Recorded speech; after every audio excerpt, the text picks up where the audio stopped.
What's up, guys? I'm Eddie Reynolds of Union Square Consulting with your 5-Minute Friday. So, how do top performing sales and marketing teams use Salesforce to generate more pipeline? As a former customer, then employee, and now consulting partner of Salesforce, I've seen over 1,000 companies using Salesforce, and the common thread among top performers is having a clearly defined, step-by-step sales and marketing process that is managed, executed, analyzed, and optimized over time in Salesforce. In today's video, I'm going to explain at the very highest level how these companies, including Salesforce themselves, do this. There are 4 channels I'd like to highlight.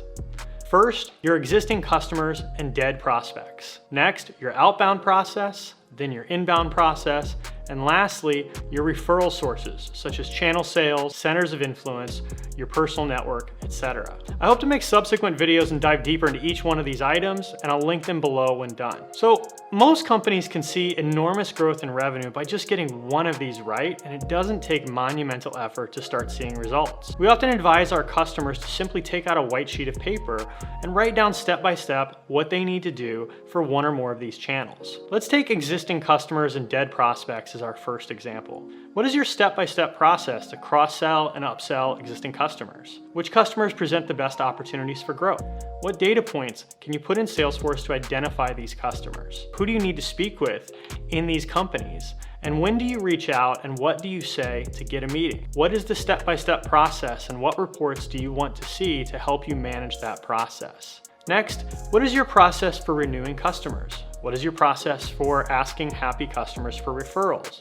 And what is your process for selling and marketing to dead prospects, the people that have already expressed interest and have a much higher likelihood to do business with you in the future than someone you've never met before? For your outbound process, you need to identify your ideal client profile and set specific high-value targets. Create a cadence of messaging and the messages to go along with it, and give sales reps very fast access to all the data they need to research before reaching out, and then streamline the process to dial numbers, send emails, and/or message through other platforms like LinkedIn, text messaging, whatever works for your audience. For inbound, which is a really big topic, generating demand is the hardest part. Once you've done that, you need to route these leads into Salesforce and create a process to follow up with these leads and convert them to meetings, to qualified opportunities, and ultimately to close business.